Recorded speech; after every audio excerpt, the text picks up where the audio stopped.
그 임금 체불로 한번 넘어가 볼까요? 임금 임금 체불에 체불. 대해서 사실 우리가 지금 임금을 뭐 제대로 받으시는 분도 있지만은 임금 체불을 겪고 있으시는 분들도 많잖아요. 이제 그 네. 통상임금과 평균임금에 건너뛰고 그렇죠. 이거는 뭐 너무 동상임금 네. 건너는데 평균임금 뭐 조금 이따가 뭐 말씀드리면 될 것 같아요. 네. 이거는 예. 그러니까 사실은 임금 체불은 뭐 사실 이제 좀 불행한 일이죠. 사실은 그 사업주가 임금을 주지 못하는 사유가 있을 거고요. 그렇긴 한데 자 임금 체불은 우리가 단순하게 말해서 월급 못 받은 거잖아요. 네. 근데 그 월급 못 받은 것도 종류가 있어. 있죠. 네, 어떤 종류가 있습니까? 어떤 종류라고 말씀하실까요? 임금 체불의 종류들이 있잖아요. 어떻게 체불하는 경우들. 그러니까 사실 그게 제일 결과론적으로는 돈 못 받은 거지만은 네. 처벌의 유형들이 다 다르잖아요.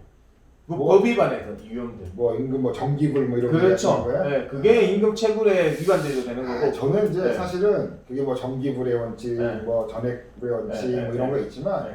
사실 체불은 체불이죠. 결과론적으로 보면 그렇죠. 근데 결과론적으로 봐야 될 것 같고 실질적으로 뭐 정기불을 위반했다고 해서 처벌하는 사례는 별로 못 봤고요. 안 하죠. 그거에 대해서는 진정이나 고소 때 그렇죠. 그 법위반을 명시를 안 해서 그렇죠. 그러니까 네. 사실은 그건 좀 안 하는 것 같고요. 음. 저는 이제 여기 체불에 대한 것들은 이제 그런 부분들이 있어요. 불행한 일이다. 네. 사업주가 악의적으로 안 주는 경우는 그렇게 많이 못 봤던 것 같아요. 저는 네. 사실은 이제 이게 법률적으로 줘야 되는 걸 몰라서 못 주는 경우를 제외하고 네. 그 약속된 금액을 못 주는 경우는 정말 지금같이 이제 코로나나 불가피한 상황 때문에 매출이 안 나와서 못 주는 경우 이런 부분들이지 악의적으로 하는 거는 정말 상당히 강도 높게 처벌을 해야 된다고 보고 두 번째 이제 노동자 입장에서는 내가 생계가 달린 문제잖아요. 그렇죠.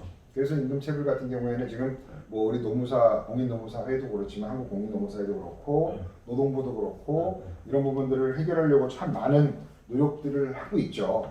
그죠? 그래서 세당금이나 이런 부분 제도들도 있고 근데 이 임금체불은 사실은 이제는 좀 간편해진 것 같아요. 그렇죠. 체불. 왜냐하면 제가 이제 노무사 아까 2004년 뭐 자꾸 얘기하지만 좀 연식이 좀 오래돼서 그때는 저도 임금체불 사건 되게 많이 했던 것 같아요. 근데 이제 뭐 IMF 지나고 다시 이제 이렇게 되는 거였지만 그래도 이제 그때 이슈들이 좀 많았어요. 뭐 퇴직금 문제라든가 그래서 임금체불, 퇴직금체불 이런 것들이 상당히 많았는데 그래서 저도 많이 했었어요. 그런 것들. 초창기에 이제 우리 노무사들이 지금 노무사들도 그런지 모르겠어요. 그러니까 초기 노무사 이제 각 자격증을 딴 노무사들이 가장 손쉽게 시장으로 들어올 수 있는 게 임금체불 사건이잖아요. 그러다 보니까 노동부 근처에 사실 노무사들이 노동부 지청 근처에 많았죠. 지금도 많아요. 근데 지금은 그래도 우리 김노무사님 사무실 근처에서도 노동부 관련 엄청 멀고 저희 사무실에서 노동부 관련도 엄청 멀고 그거는 인대교 때문일까요? 아니 그렇진 않아요. 저는 주거지와 가까운 곳을 선호하기 때문에 그렇습니다. 저도 주거지와 가까운 곳을 선호하고 있습니다. 네, 그래서 그런 거고요. 그리고 예전보다 좀 다른 게 이제는 굳이 지청 근처에 노무사가 있어야지만 사건을 내가 수임을 하거나 이런 건 아닌 것 같아요. 왜냐하면 노무사 수도 상대적으로 좀 많아졌고요. 그 다음에 인터넷이나 이런 것들의 발달 그리고 최근에는 이제 그렇잖아요. 예전에는 우리가 진정서 써서 노동부에 접수하고 이랬잖아요. 지금은 그냥 인터넷에서 임금체불 진정하기 이런 것들이 다 되잖아요. 근데 저는 그래요. 지금 이제 뭐 그런 것도 있지만 사실 최근에 일어나고 있는 임금체불의 유형들을 보면 정말 단순 체불을 혼자 하실 수 있는 구조가 됐죠. 그렇죠. 그냥 우리 그래서 인터넷 쳐보면 뭐 민원 제기하고 나중에 자기가 돼서 단순 체불을 못 받은 게 확실하니까 그냥 혼자 하셔도 돼요. 저도 그렇습니다. 두 번째는 어떤 경우가 하면 우리 계약서하고 달리 휴게 시간을 쉬지 못하고 일한 거에 대한 문제에 대한 추가 수당 청구, 그렇죠. 추가 연장 수당 청구잖아요. 이게 계산이 되려면은 사실 명확한 근거가 있어야 되는데 감정적으로 접근할 때가 있어요. 그냥 아무런 자료 없이 그때는 그냥 혼자 하셔야 돼요. 그때 노무사가 달라들어서 한다고 하더라도 크게 도와드릴 수 있는 게 없다고 생각해요. 네, 그렇습니다. 네.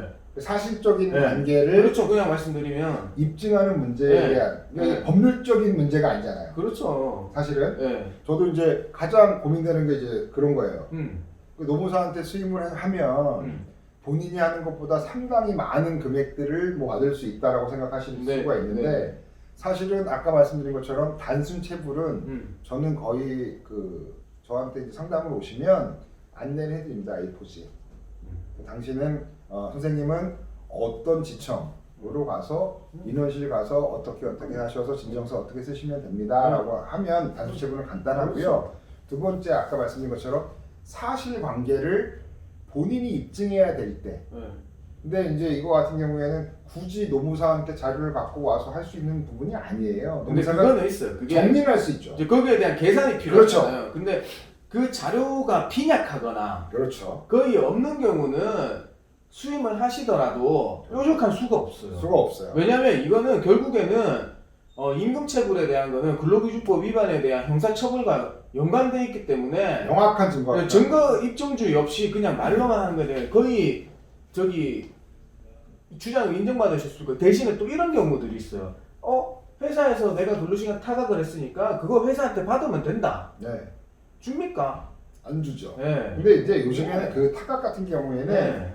조금 다른 문제 같아요. 그래도 지금 이제 뭐 핸드폰으로 사진 촬영도 되고요. 그렇죠. 그다음에 사실은 이제 뭐 조금 열혈 이제 근로감독관님들이나 이런 분들은 현장 조사도 하게 되고 뭐 여러 가지 것들이 있기 때문에 뭐 그 문제를 속이거나 이러지는 않을 것 같고요. 근데 그거에 근데 따라서 문제는 자기가 먼저 체크하고 하는 기록들이 중요한 그러니까 거니까요. 근데 이 타각의 문제는 출퇴근 문제니까 그렇게 뭐 입증 자체가 어렵진 않아요. 근데 근로 시간, 휴게 시간은 이게 근로 시간 도중에 일어나는 문제이기 때문에 예를 들면 우리가 CCTV로 뭐 CCTV를 이렇게 돌리더라도 대부분 저장할 수 있는 기간들이 한 3개월 이 정도밖에 안 되잖아요. 많아도. 근데 이거를 쭉 해서 이 사람이 며칠 동안 뭐 휴게 시간이 있었는데 휴게 시간을 못 쉬었다라는 걸 누가 하루 9시간, 10시간 돌리면서 볼 수 있겠어요.